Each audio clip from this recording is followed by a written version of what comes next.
Hello, everyone, and welcome to a new webinar from PraxiLabs. We'll be giving just 1 or 2 minutes for all the attendees to be entering and getting ready for the webinar, and then we'll start directly.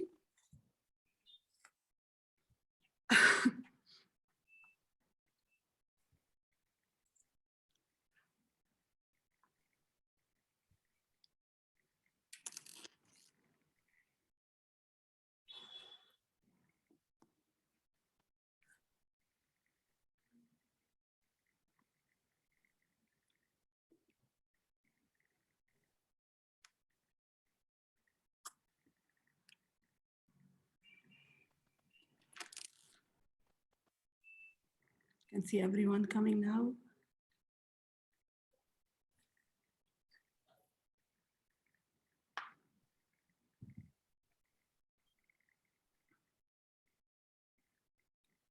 Okay.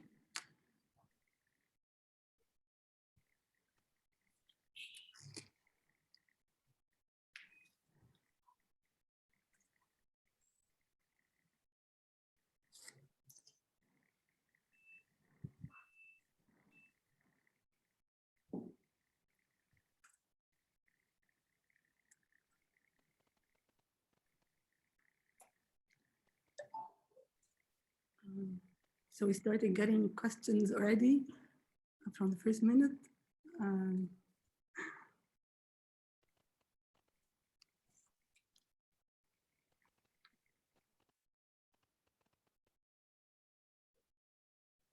Okay, quick tips and tricks before we start the webinar. First of all, I'm happy to be with you today. My name is Khadija, I'm the founder of PraxiLabs, and with me today is Dr. El-Bedweihy.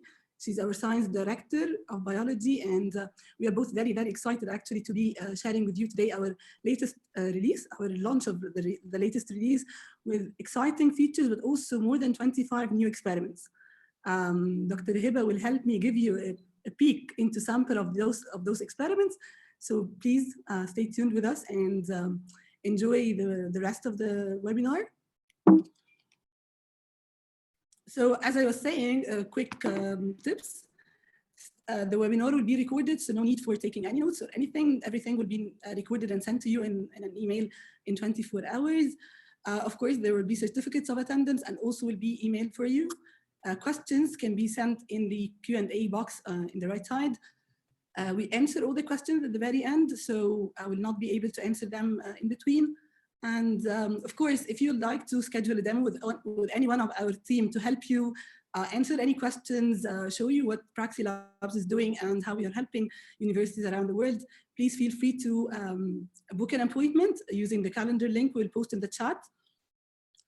Also, you can create, of course, a free account because we have on the website, you can just create a free account and take 6 experiments up to 6 actually in the 3 branches, chemistry, biology, and physics, because we want you to see how PraxiLabs is working and everything, so you can enjoy them without paying anything and just try it yourself. And finally, you can also check the experiment portfolio. As I was saying today, we are launching 25 new experiments, so our portfolio is getting bigger, and we'd love to get your feedback as well on the new experiments.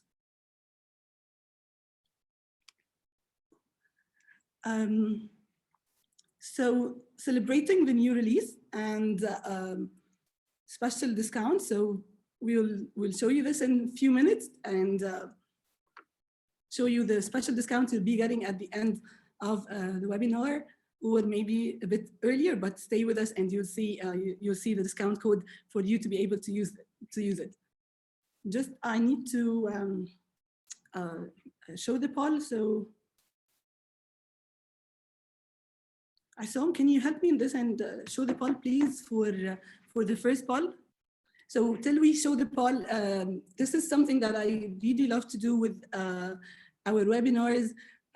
We love to know your feedback because everything you'll see today actually is the new requests, the experiments, everything is coming from professors and students that are talking to us. They say, this is something I'd really like to see in PraxiLabs. This feature would be amazing because, and of course there's justification or there is reasoning behind it. We listen to our professors and students and we pick the features that we really understand and really think that they would be of value to you. And that's how And that's how we pick the experiments and the features. Wait just a second.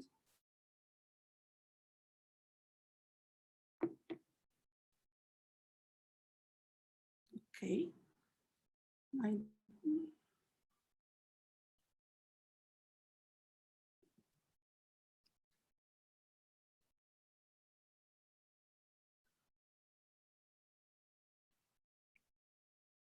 I just had a trouble in launching the poll, but now it's launched.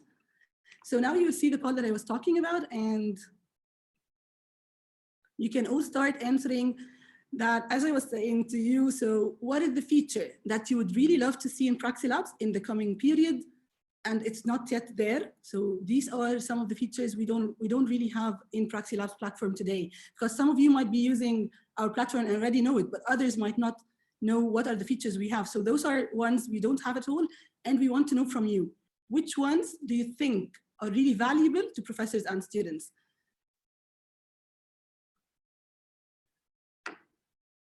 Okay. So getting the feedback is really interesting.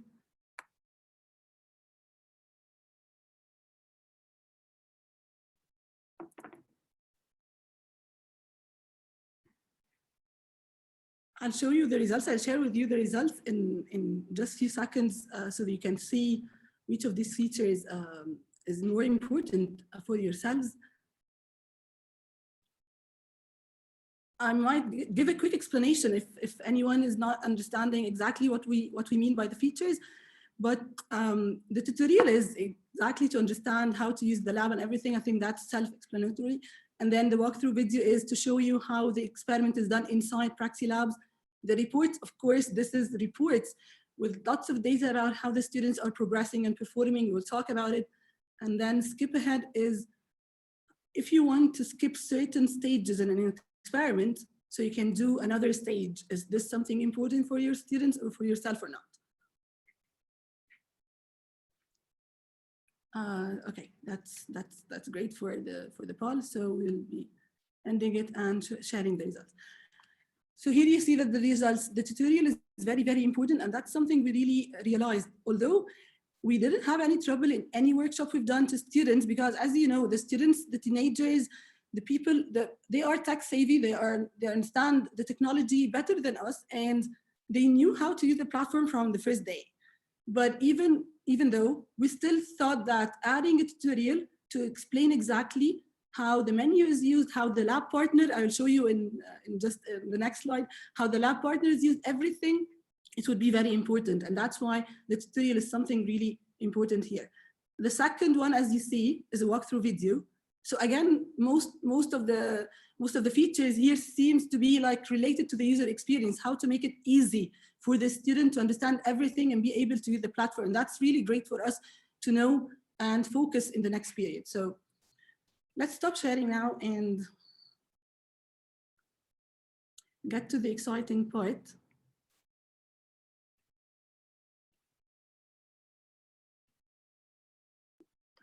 Okay, let's share this. So this is our platform. This is PraxiLabs platform, and this is the new release of it.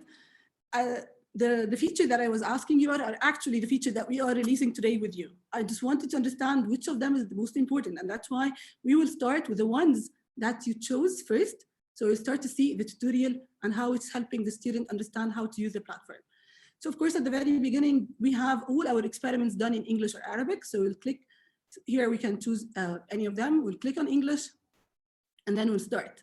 So here we have something called the lab partner, or as we call it, OXI. So the lab partner is helping the student all the way through the experiment to understand, to know the steps, everything. So the lab partner is just telling you at the very beginning, if you need the hint, click me, because maybe someone will not know that this lab partner is actually doing anything. So that's it. Click next to see the rest of the instructions. So if we have a lot of instructions, you can click next and see the next one. And then it's asking you to click me again to close the hints. So that's how you open or close the hints.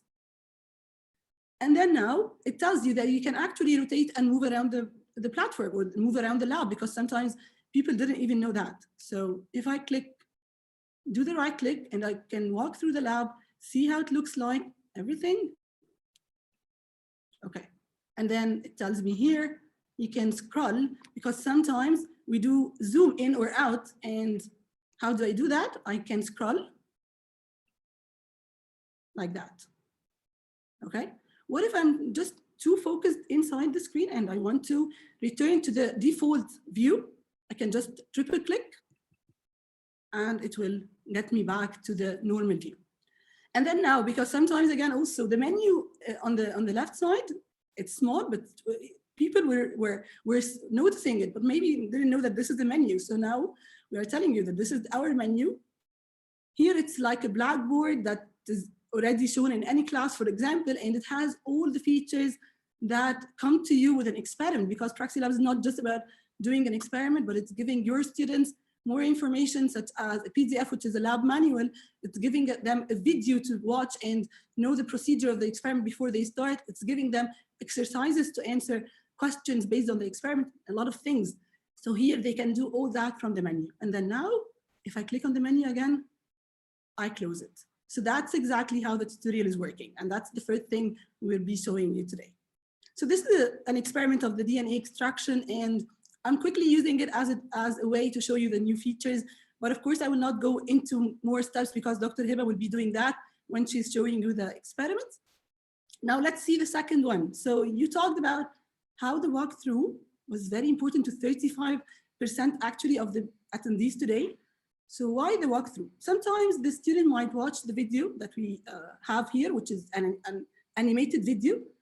They can also see the tutorial, but maybe because it's their first time inside the lab and inside PraxiLabs, they don't know exactly how to go around and how to do the exact steps.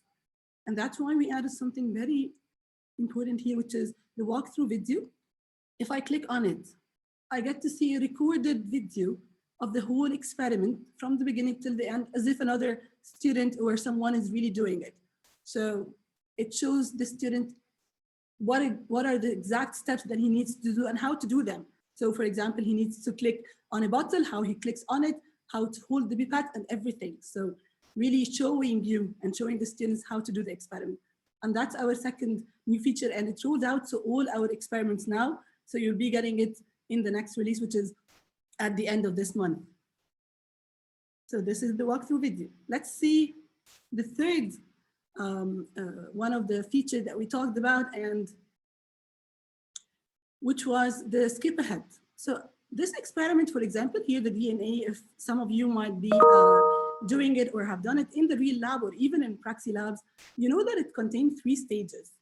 So something that really we are proud of in PraxiLabs and that gives us an edge to any other one who is doing virtual labs is how we are focusing on giving the students the most ability to keep practicing and to focus on their learning. We don't want them to do anything that wastes their time. We are focused on the user and on the student especially, and how to do, it's more of an individual, a personalized learning experience, more of going according to their pace. So for instance, if I click on this skip button, now I know that the experiment has 3 stages. And what if I'm a student that already is excellent and proficient in the first 2 stages? Why do I have to spend maybe 10, 15, 20 minutes, I don't know, in the first 2 stages? I want to excel at the 3rd stage only now. So now we've given that feature to you by clicking on the DNA precipitation, and that's taking us like in this new scene to the 3rd stage. And we know that it's the 3rd stage because if I click the helper here, it says that this is step 50. So this is one of the features that we've talked to professors and students about it. We've observed it while we were giving workshops, sessions, everything, and we felt that professors really love it, and they love it for their students as well.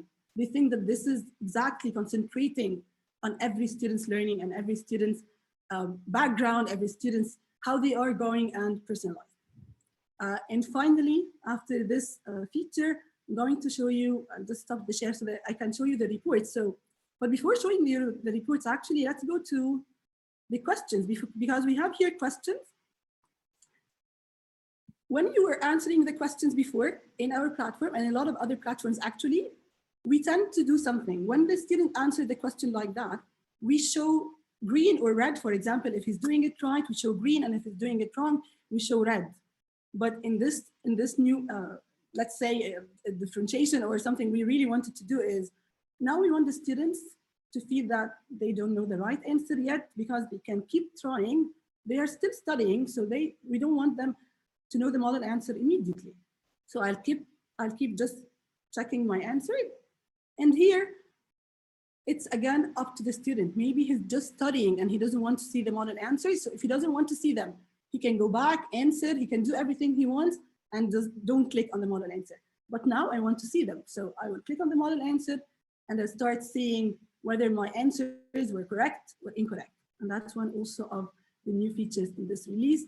And then finally, I will see here the score of the MCQ questions, how much time did I take to finish the experiment, and finally, how many times did I use the helper?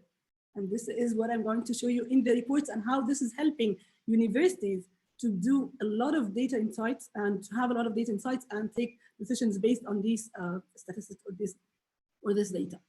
Okay, so let's stop this share and share our next feature, which is the reports.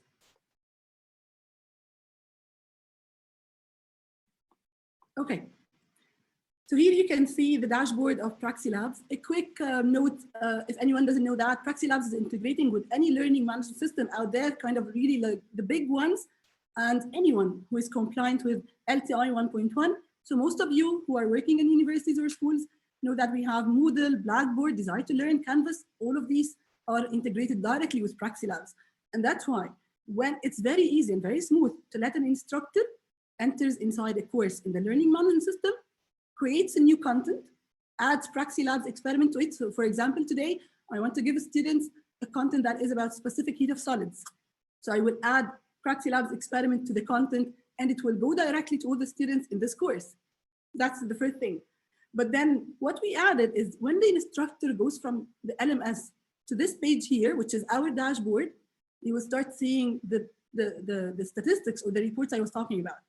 Now, here you see the total number of students' attempts. And this is something very important for you to know as an instructor. Now I created these experiments and I gave them to the students. So how many trials have they done? So this is really like a cumulative number that gives you for all the different courses, for all the different content that you created, how many students and how many trials have they attempted.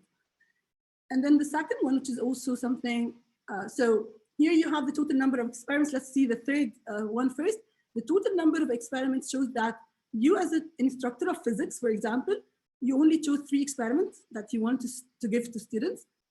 And the number of content or the number of launchers means that you created out of these 3 experiments, 5 different content. So maybe you gave specific heat of solids to 2 different courses, and that's why they are counted here too. So it's really giving you statistics about how you're using PraxiLabs. But then to the more interesting part, which is, okay, what about the specific heat of solids? How it has been used? Because we say virtual labs and PraxiLabs are helping you improve your students' outcomes. So how this is being done? Now we're seeing that, okay, these are the students who have done the experiment, and most of them are actually doing only 1 attempt. So that's actually great. This means that they understand the experiment, they don't need except 1 attempt. But what if I see that 2 or 3 students are doing a lot of attempts? Maybe I need to help them. Maybe I need to start discussing and making sure that everything is okay with them. So I'll go first to that student and let's see how he's been doing with these attempts. Maybe he's progressing and then, okay, that's actually good because I don't need to interfere. He was just learning at his own pace. So now we can see that he's done 5 different attempts, but he was progressing throughout those attempts. The duration, how much he was taking inside the platform to do the experiment is actually getting less. And that's amazing because this means that he's learning, he's knowing his way around.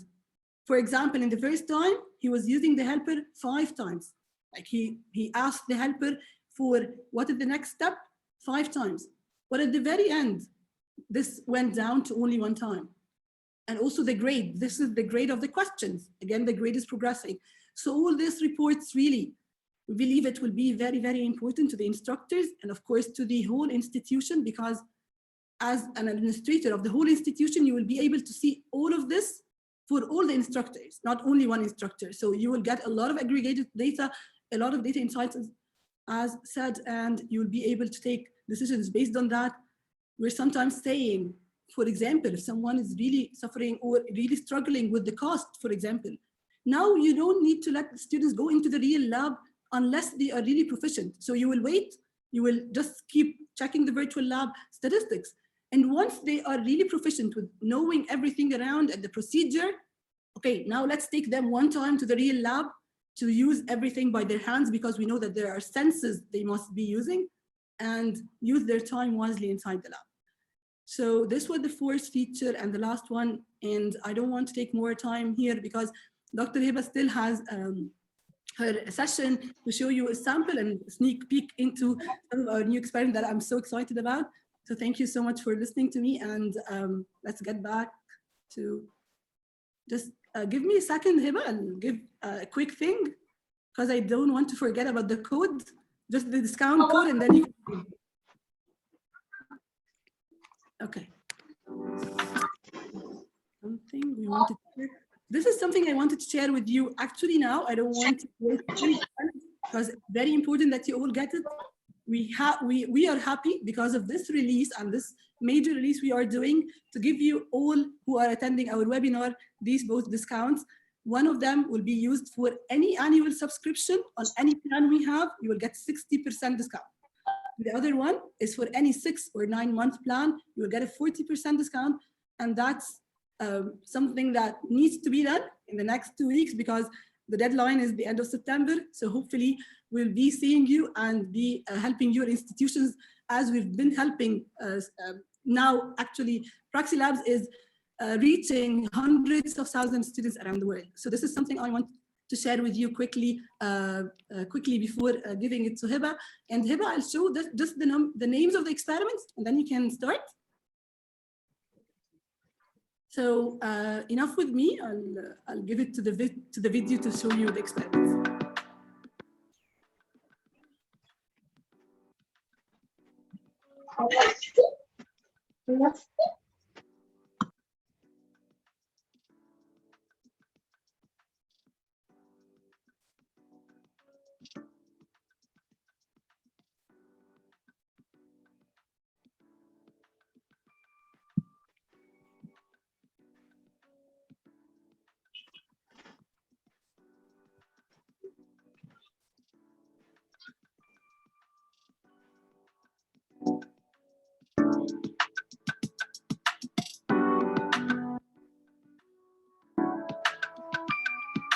The first time we have microbiology is this time.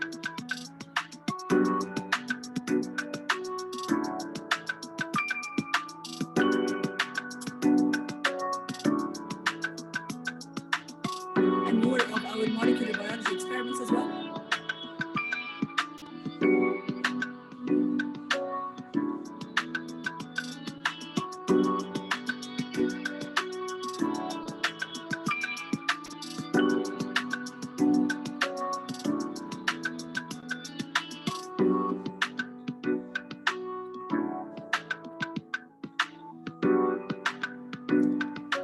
For that, and go ahead, Hiba. The floor is yours.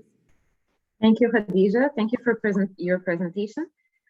Amazing features. Actually, as a teacher, I can benefit a lot from these features. I need you to allow me to share my screen, please, so that I can show a demo of the experiments and the features for those who came late. Yeah. Please check now, yeah. Yeah, I'm doing that. Thank you. Okay, so now you can see my screen, right? Yes. Okay, so I'm now going to share with you the features of our lab at PraxiLabs and how, as an instructor, you can use them so that students can benefit more from their learning experience. And as a student, you can walk through experiments and things that you study, theories that you see in books, and practice them actually in a lab, just as if you're practicing them in a real lab, because we take care of the PraxiLabs as if you're actually standing in a real lab performing all the steps by yourself. Okay, so first of all, we show messages to allow the students to understand what they're going to do. So we tell them the whole, an overview of the experiment, what you're expecting to do and to perform. Then we show them the stages. Right now, we're going to cultivate and prepare the virus, so they know that this is what they're going to do. In our lab, everything is labeled. They know that this is the waste bin, this is the egg incubator, this is the flashlight. Everything is labeled so that they don't, they need to know everything around them. This helper actually helps students a lot because it shows them the detailed steps in case they don't know how to, they don't know what the next step to perform is. If I am late, this gray flash allows me to remember the step and understand what I'm going to do. So right now I need to take a tissue and put ethanol on the tissue so that I can sterilize and clean the fertile eggs with this tissue. And that's what I'm going to do now.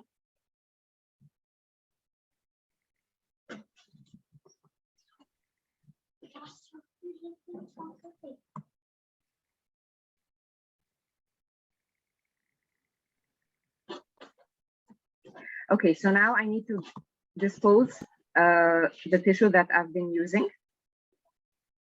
The next step, as shown by the helper, I need to record the date on each egg. Of course, everyone who works in a lab understands the importance of labeling everything.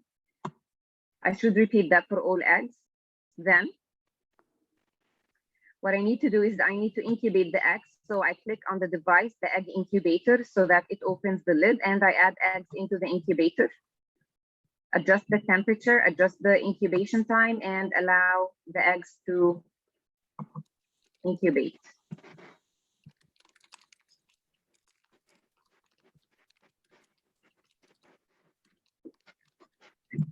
So we work with devices just like in real lab. I need students or users to understand how they can use devices.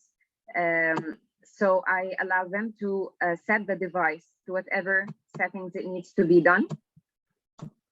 Right now I'm increasing the temperature to 37. In 10 days, it's okay, 7 to 12 days, so that's okay. And I'm going to allow the incubator to work. I'm sorry, the temperature got to 38, so it would not work unless I have the proper settings. Now the days are decreasing, that means incubation is going on properly. And of course, it's going to show a message by the end that you need to shake eggs every day, gently rocked. Okay, so now that the eggs have been incubated, we need to be sure of the growth of the embryo. And we do this by using this torch in a dark chamber.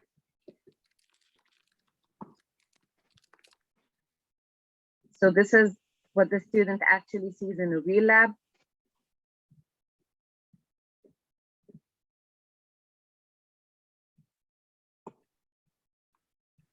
Now we're going to mark 2 points on each egg.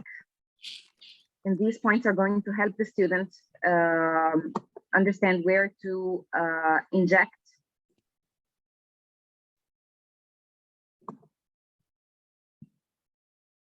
Next is I'm going to use this shell opener or shell puncher to make an opening in the shell.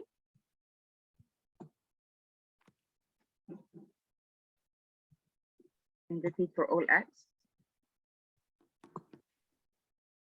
Now we need to introduce the inoculum through the opening that we've just made. So I'm going to use my syringe into the virus, and then I'm going to inoculate in the first egg.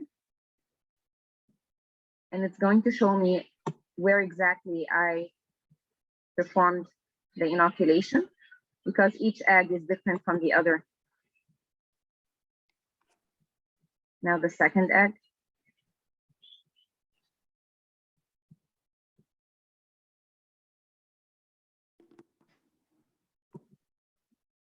Okay, I need to dispose the syringe.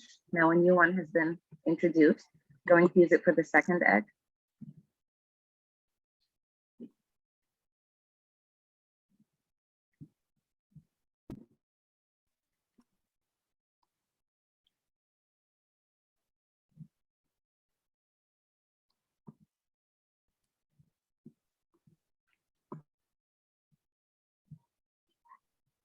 and so on, and then I'm going to repeat. So I wanted to show you different parts of different experiments so that you can see a variation. So I'm going to shift now to another experiment.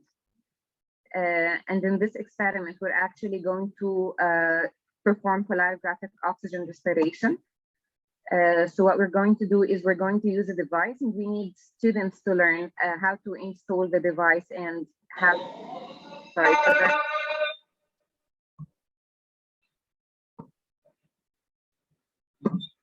Yeah, sorry for that. Okay, so in this experiment, we have this device, and we need students to learn how to, in their learning objectives, the assembly and the disassembly of the device to sense oxygen concentration. As I said before, everything is labeled, and the helper here can tell me what I need to do now. So I need to detach the incubation chamber. So if I click on the wrong part, it's going to tell me this is not the right part. First of all, I need to unscrew this.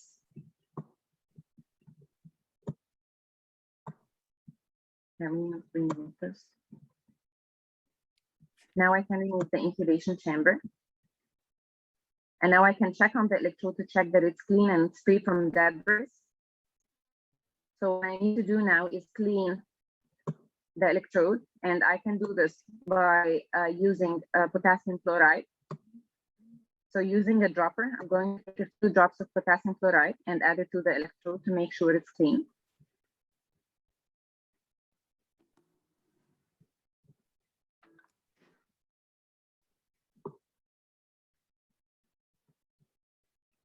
You can see the drops falling on the electrode. So of course, in a real lab, you have to dispose anything that you have used, and you have to close all the bottles that you have opened before moving on to the next step. So now we need to add the filter paper.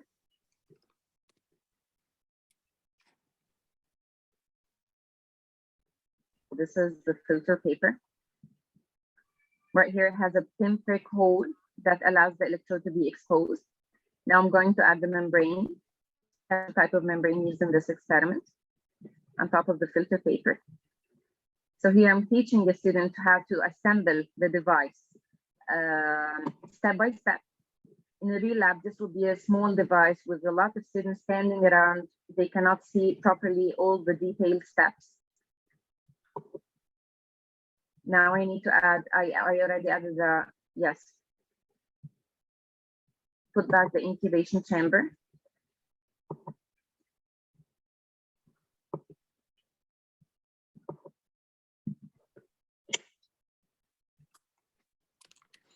Screw down the locking ring. So I'm going to click on it.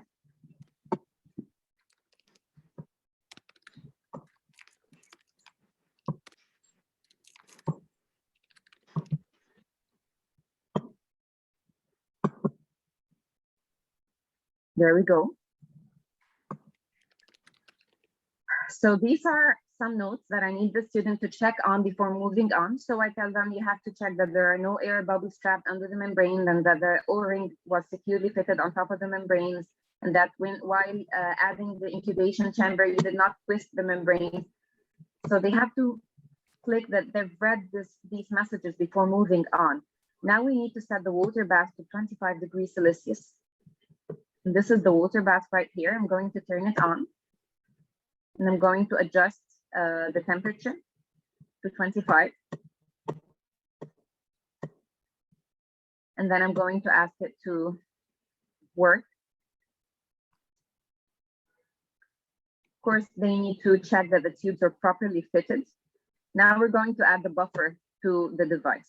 And in this part now, we're going to actually add our materials and our samples to the device and our yeast, and then add oxygen modulators to see how they affected the oxygen consumption.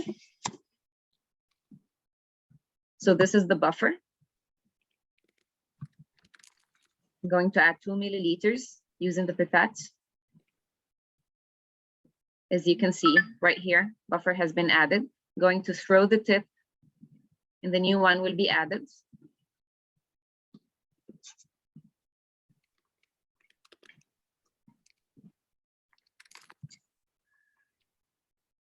shut the buffer bottle.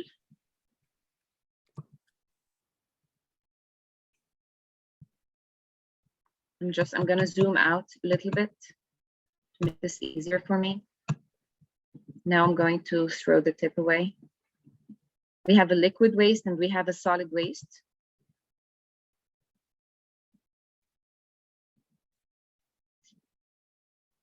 Okay, now I'm going to add the magnetic stirrer bar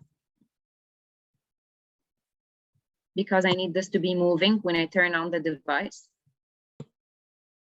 And then I need to switch on the rotating switch on the magnetic stirrer right here. This shows the actual oxygen consumption right now without any modulators added. Now we're going to leave it on to equilibrate, and then we're going to add our modulators. First, we're going to add our cells, then we're going to add our modulators. Okay, so we're going to attach the O-ring to the bottom of the screw and seal the incubation chamber using this. Rotate the plunger. There we go. And as you can see, the magnetic stirrer was turning, it was stirring as supposed to be. Now we're going to add the sample. Here we have our device assembled properly. Now we're going to add our cells with the mitochondria. Of course, we need to mix it properly before adding it to make sure it is a homogeneous sample. Now I'm going to use a special syringe that can fit into this device. And I'm going to take my sample.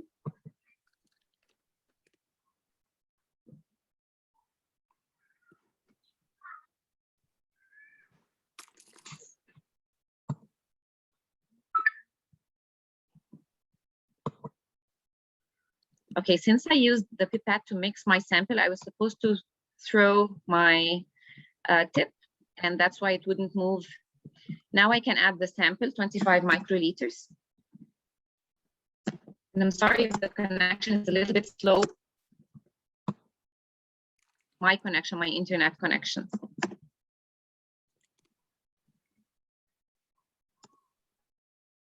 Okay, using the syringe, I'm going to take 25 microliters of the sample, and then I'm going to add it to the device. As you can see, the sample is being disposed. Okay, now I need to close the test tube. As you can see, once I added the sample, the oxygen consumption decreased from 100 to 95. Now I'm going to dispose my syringe and a new one will be added. Okay, so after 12 minutes, we need to check the oxygen level. And there will be a graph that will be given, that will be shown to users, and numbers. These numbers will be shown and downloaded as in an Excel sheet to users so that they can use them to calculate and interpret the results later on. Okay, so we're going to add something called oligomycin that's supposed to modulate oxygen consumption. I'm going to add 2 microliters of oligomycin right here, this bottle. I'm going to take off the cover, use the syringe, take the 2 microliters.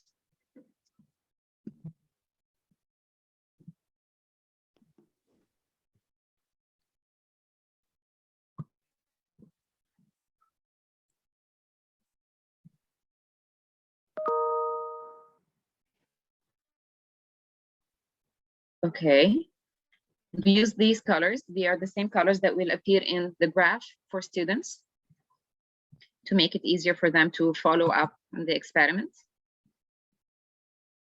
Now, as you can see, after 12 minutes have passed, the oxygen consumption appears, oxygen concentration in the solution appears to have decreased. And this is going to show in the graph right here. And eventually, as I said, an Excel sheet can be downloaded with all the data that the student can use to actually make a lab report and give it to his instructor. This is another experiment. This is the last one I'm going to show you today. Of course, we have the left button on the mouse to use to move anything around in the lab. We have the right buttons so that we can rotate around the lab. These are the messages that I need users to see before starting the experiment. They have to be prepared. They have to understand where their sample came on and so on. This is part of the cloning experiment. Right here, I'm rotating around the lab. As mentioned, everything is labeled. I'm going to go back to my initial position. So what I need to do first is to vortex the sample to make sure everything is homogeneous and the cells are not precipitated or anything. Completely suspend the cell pellets.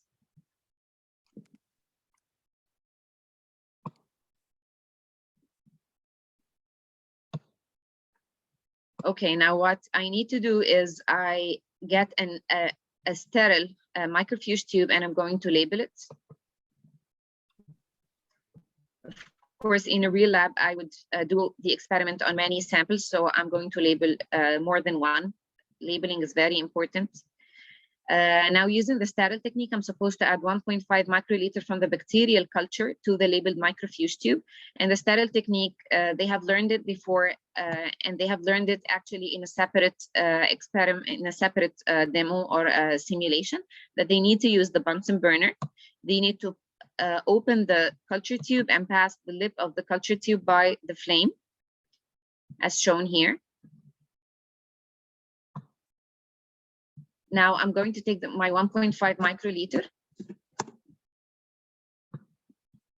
from the bacterial culture, and I'm going to add it into the sterile microfuge tube, as you can see.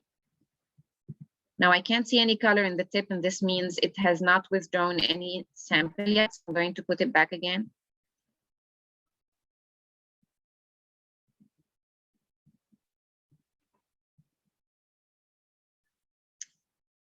So it's moving around because my connection is a little bit slow. I'm sorry for that. Yes, I need to pass the lip of the microfuge tube first before adding the sample to it. There we go.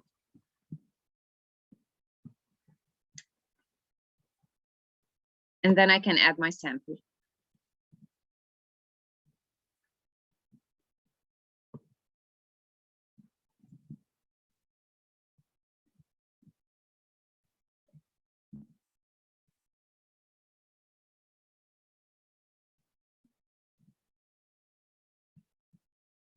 As you can see, now it's right here in the microfuge tube. Before I move on, I need to close my test tube. I need to dispose the tip in the waste box. And I need to pass the lips of the tubes back on the flame before shutting them.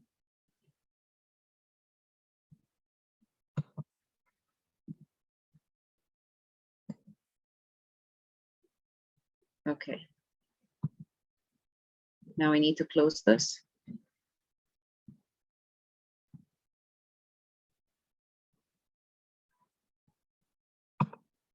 So now students have learned how to use the sterile technique. They should turn off the Bunsen flame, and then they need to spin the tube for 1 minute in the microcentrifuge. So I'm going to use the microcentrifuge. I open the lid and I add my sample. I teach them about balance in a centrifuge.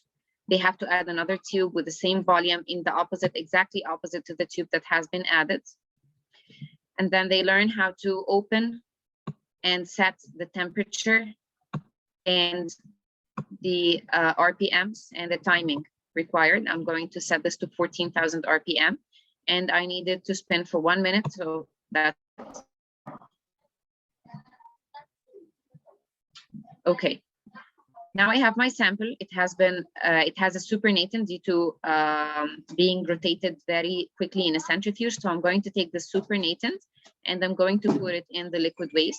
I'm going to take the tube to the liquid waste for the supernatant. As you can see, it's falling here.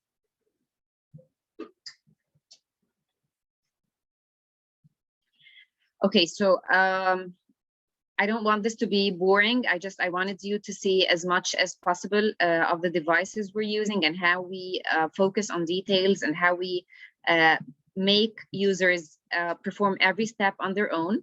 As Khadija showed you, we have a blackboard right here at the upper left corner, the menu that shows the blackboard. We always have a PDF document. This document allows users to know everything about the experiment they are performing. They have an introduction and overview of the experiment. They have the required devices and materials that they're going to use, the required kits if needed. They also have the detailed steps. If there are precautions that they need to take care of, safety precautions, it's written right here. Everything, every details, how to interpret the results, and everything is documented right here in the PDF document. It can be downloaded and printed as well. We have a walkthrough video and an animated guide. It's a short video, like 1 to 2 minutes, that shows users how to perform steps. We can set languages. Right now we have English and Arabic languages, and the sounds and hints can be set to on or off. We have a document, it's called an enrichment document, and it has data about the experiment that's being performed. It doesn't have to be scientific or anything. It enriches your knowledge about the experiment. And then we have the exercise. There are multiple choice questions that they can solve after the experiment, and it assesses their understanding. And of course, anytime I need to reload the experiment, I can click on this button right here and restart the experiment. Once it has been downloaded, it's there. I can use it anytime I want. So now I'm done showing you our features and how to use our lab. It's quite user-friendly. We've tried it with students and with instructors, all ages, and from what I see, it's user-friendly and you can get around really easily from the beginning. Khadija? Thank you so much, Dr. Hiba, and thank you. I'll get back to the presentation. We have 2 more slides to go, and then we'll go back to the Q&A so that we open the question session and answer any clarifications, any questions you have. Can you give me the host so that I can share?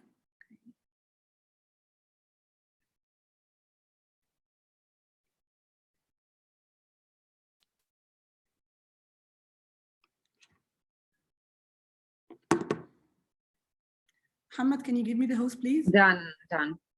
Check, please. Welcome. Okay, so we've done a lot of talking, me and Hiba, and we love to hear from you. So something that we always like is to really know what you want to have in our platform, because this is how we add our features. So if you like now in the chat box, and we will be monitoring the chat box now, we'll be observing what you write.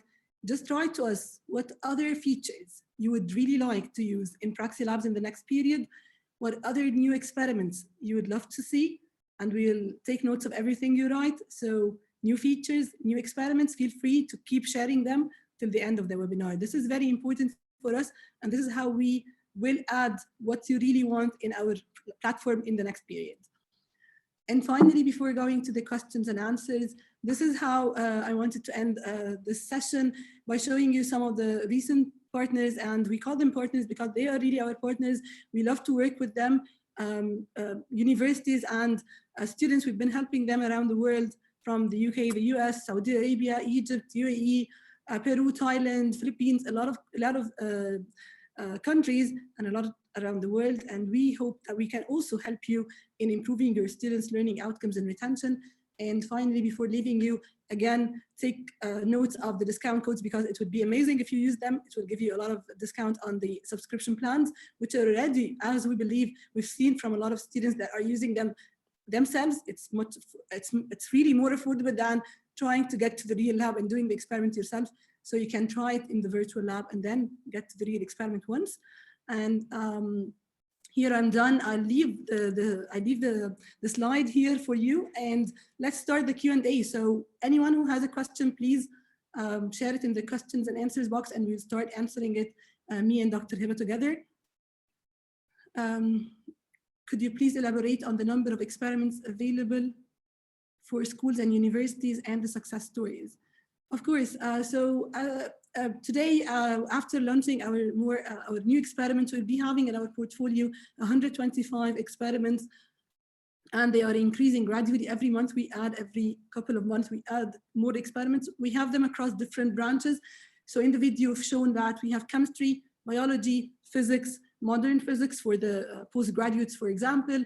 We have also toxicology, we have biochemistry, molecular biology, and we added also microbiology this time.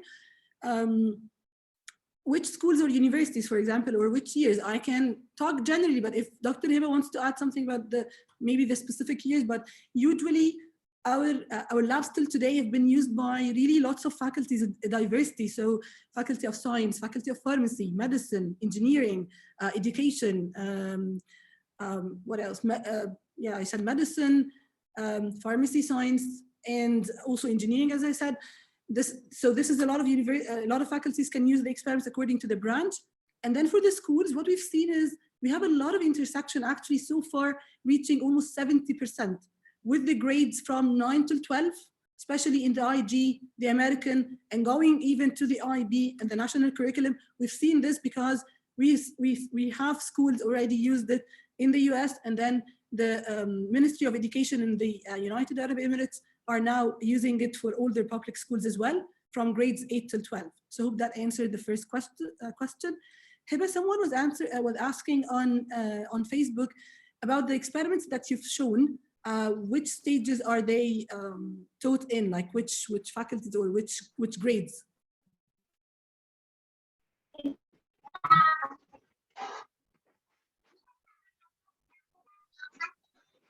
I didn't hear you quite well, but I think you're asking about the experiments. Which grades do they fit in? Are they undergraduate or postgraduate school or university, right? The experiment that you showed today, not all the experiments, the ones that you were showing. Experiments I showed today. Okay, as for cloning is taught in biology courses for high school and also for university students and for postgraduate students. Cloning it's very important in molecular biology for anyone studying biology. For the bioenergetics, that's also that's taught in university. And what else did I show? The hemagglutination test. Yeah, that's also a university undergraduate course, and of course postgraduate as well. Thank you. There's another question also for you, Hiba. What about safety precautions during the experiment? Okay, so we really like to focus on safety precautions because this is one of the major advantages of virtual labs. You can allow students to perform all the steps, even the dangerous ones that you're not absolutely sure that students can perform them well in a real lab. Like, for example, when using flames in a real lab, usually in my lab, every year we have an accident, a student who did something wrong, who used an acid in a flame or something like that. So in PraxiLabs, in virtual labs, I can make them use flames as much as they want. They can repeat the step as much as they want without my presence, without me observing them. And of course, if you're asking about how I teach them how they should perform the steps safely in a lab, this is done through the PDF document that I said all the data and all the details are written in it. So I tell them, if you're going to use, for example, heat the gel, it's going to be very hot, so you have to be very careful when you're taking it out, and you have to leave the containers, the cover of the container, it should be loose so that it wouldn't blow and stuff like that. You have to wear gloves when using chloroform or things like that are irritants, skin irritant and eye irritant. You have to use goggles. These messages are given to them during the experiment. They read it while performing the experiment, and they are written also in the PDF document. All chemicals for all grades. For chemicals, if you're talking about chemicals as in reagents, we have the chemicals that we're using in experiments that we have already, the steps are already done. If you're asking about chemistry simulations or chemistry experiments, we have a wide variation, and you can check our portfolio. I think it can be sent, yeah, right, sure. Khadija? Yeah, sure. Eba, we will send it in the chat, but I think Ahmed is also asking about they, as users, to be able to add more steps, for example, or more techniques or more reactions to our experiments. So that's an interesting Ahmed question or observation we always get from professors, that they want to add their own experiments, for example, or their own reactions and techniques to the experiment. And this is something not yet done in PraxiLabs or in any actually virtual lab, because it's a bit technically challenged, because we need to give you the ability to do the same that our developers are doing. But please keep following us, because we have this in our roadmap. Once we are able to finish the implementation of it, we'll share it with you and we'll let you know. Another, so one, sorry, I cannot really read the name. Okay, someone is asking when new features are going to be implemented. All the features that we've announced today and the new experiments are going to be released very soon, by the end of this month, or maximum the beginning of next month. So just, we always announce the launch and the release. And if you already are, so just take care of, if you already subscribed to PraxiLabs before, you get these upgrades and everything immediately. You don't have to do anything more. But if you didn't get, or if you didn't subscribe yet, then when you subscribe, you'll also see these updates and these features and everything. The platform is updated and upgraded automatically. So you don't need to keep track or do anything more than that. Can you please cover, Gehed is asking, Hiba, can you please cover all experiments with the AP biology curriculum in the American system? So I'm not sure, Hiba, if you know the curriculum, or if you can ask Gehed about it, or if you just want to talk about the biology experiments we have. Well, if your question is about, can we do it? Can we actually check if the experiments can be done in our virtual lab? Yes, most of them can be done. I checked them before. I remember I checked them before, and most of them can be done. But right now we don't have all the experiments. We haven't performed all of them. We have only a limited number. Okay, thank you, Hiba. Gehed, as we were mentioning in between our discussion, that we add experiments usually according to a lot of criteria, really, but most of it is the value that it gives to the users. So, for example, some of the experiments might have, as Hiba was saying, dangerous hazards, or it has hazards, and or, for example, very, very expensive that students and universities cannot afford, or cannot be done in, for example, small amount of time. So we really have some criteria to choose experiments among, according to, and also your requests. So whenever we have an experiment that is really needed so much, we start adding it to our portfolio. So just please send us an email, say the experiment that you would like to have, what I was saying here in the chat, would like to have in PraxiLabs, and as soon as we can get to it, we'll do it and add it to the portfolio. Evaluation and evaluation. How can I use the simulation to evaluate students? Hiba, do you want to take this one to evaluate? How can they use the evaluation to evaluate students? Okay, evaluation is a must. I think this can be done by two ways. First of all, the feature that you already showed earlier in this webinar, that we can see statistics about how many times users were able to complete their mission and perform the whole simulation, or perform what percentage of it, and also the questions at the end of the experiment. So this can be done from users, and we can, as instructors, follow them through the LMS.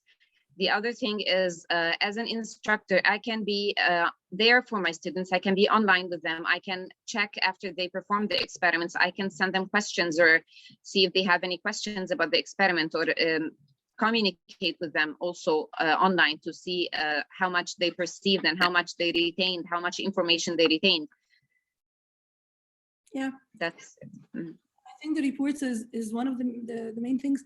The other thing I saw some professors were doing is, you can ask, you can actually do it inside the lecture, if it's university, or inside the class if it's school, because you can let all the students open their accounts in front of them.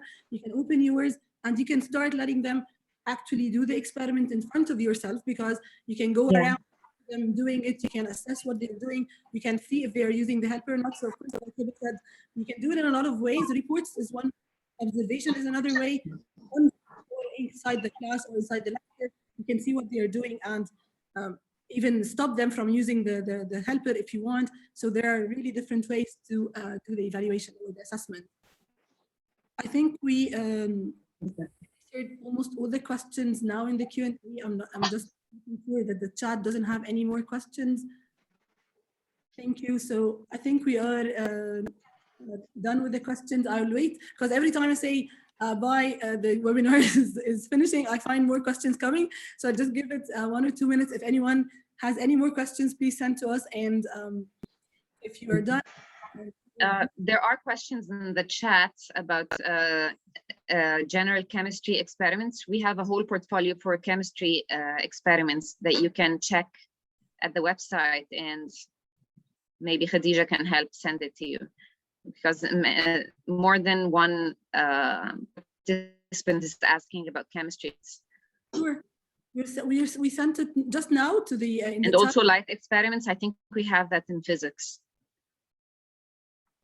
Yes, we sent it now, Hiba, in the chat box. I'm going to send it again. We send the portfolio, so just check it, please. What about replicate? You do at lab to check errors. Hiba, is that question you can answer, please? That's replicate. We do at lab to check errors. I'm not sure I understand the question. What about replicate? We do at lab to check errors. You mean if we? Can you please explain more your question? Like yeah,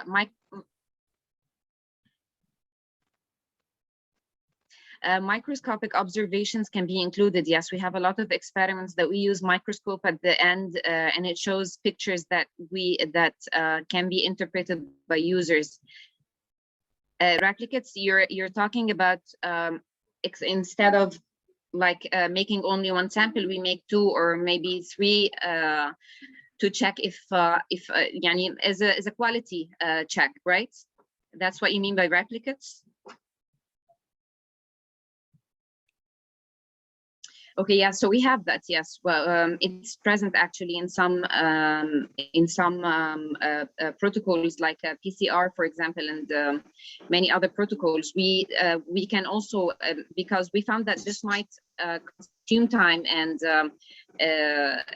more maybe not interesting to users, we can show that as a message for them that in the real lab we usually do replicates, yes, to make sure that we have proper results. It increases the sensitivity of the interpretation of the results. One of the questions in the Q&A, Hiba, is how about gene transfer technique using agrobacterium? Take that one. I don't think we have that in biology, but let me tell you something. If there is an experiment that is interesting to you, and that just by getting the proper protocol and checking on the protocol and have detailed steps for the experiment, it can definitely be performed in PraxiLabs. So if you have an experiment that you don't find in our portfolio, you can simply just send us an email with the name of the experiment, and we can reach something. What are the advantages that encourage me to use that? That's a very nice question. And in front of a lot of audience, I would love to answer that. So what are the advantages that encourage me to use PraxiLabs instead of other platforms offering virtual experiments such as the PHET simulation, which is free? I'm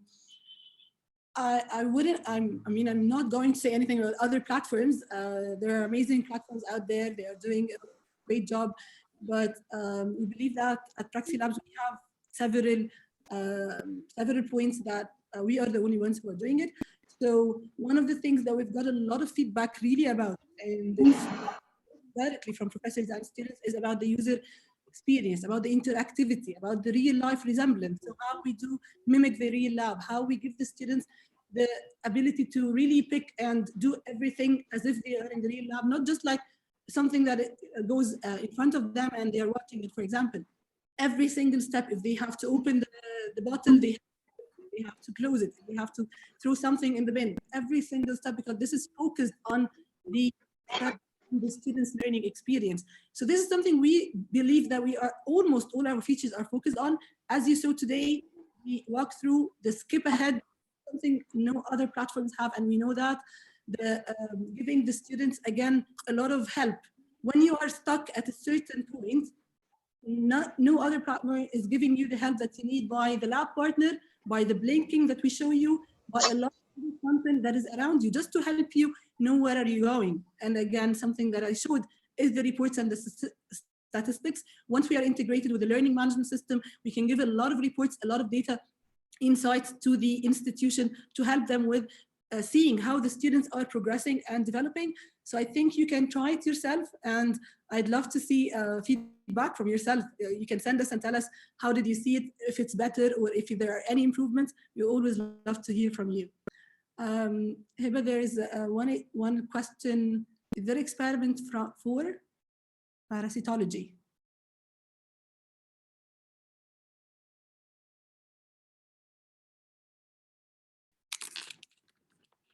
Hiba, you are muted. Sorry. Hiba, can you hear me?